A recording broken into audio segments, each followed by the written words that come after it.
অর্থাৎ সরকারি যে সমস্ত অনুদান যে কোনো সামগ্রী হোক না কেন, যখন কাউন্সিলে বরাদ্দ আসে তখন একতরফাভাবে বিএনপি নেতৃবৃন্দ সংঘভঙ্গ এসে সমস্ত উপকরণগুলো তারা তাদের হাতে নিয়ে নেয় এবং তারা তাদের দলীয় কাজে এগুলো ব্যবহার করছে, দলীয়ভাবে এগুলো ব্যবহার করছে, বিভাজন করছে।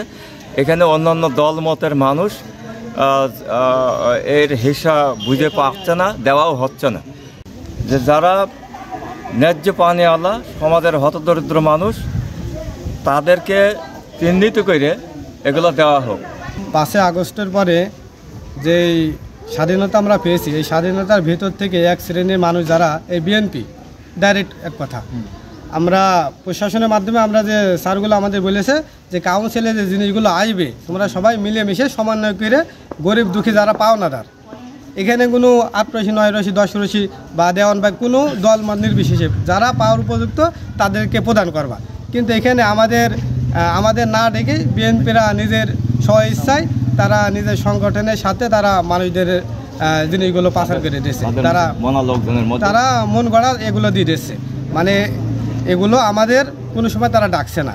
এই জন্য আমরা চাচ্ছি প্রশাসনের স্যারদের কাছে তারা যেন এগুলোর দিকে খেয়াল করে এবং তারা যেন পদক্ষেপ নেয় আর কি। বৈষম্য বিরোধী ছাত্র আন্দোলনের মাধ্যমে আমরা যে দ্বিতীয় স্বাধীনতা 24শে দ্বিতীয় স্বাধীনতা পেলাম, এই স্বাধীনতার পরবর্তীতে আজকে আমাদের সবারই, যেহেতু আমরা বিভিন্ন রাজনৈতিক দলের কর্মী ছিলাম, আমাদের প্রত্যেকের উচিত দেশকে এখন কীভাবে গড়া যায় সেই চিন্তা আমাদের থাকা উচিত। এখন আমরা দেখছি কি যে আজকে বিশেষ করে ইউনিয়ন পরিষদের সরকারের পক্ষ থেকে যে সমস্ত বিভিন্ন মালামাল জনগণের ভিতরে প্রদান করা হয়, যেরকম টিসিবির কার্ড, কম্বল, বিভিন্ন সময় 30 কেজি চাউল, অন্যান্য বিভিন্ন জিনিস দেওয়া হয়, সেগুলো ব্যাপারে সরকারিভাবে আমাদেরকে বিএনপি এবং জামাতকে ডাকা হচ্ছে যে তারা এসে এগুলা দেখুক যে এই সমস্তগুলো সুষ্ঠুভাবে বন্টন আছে।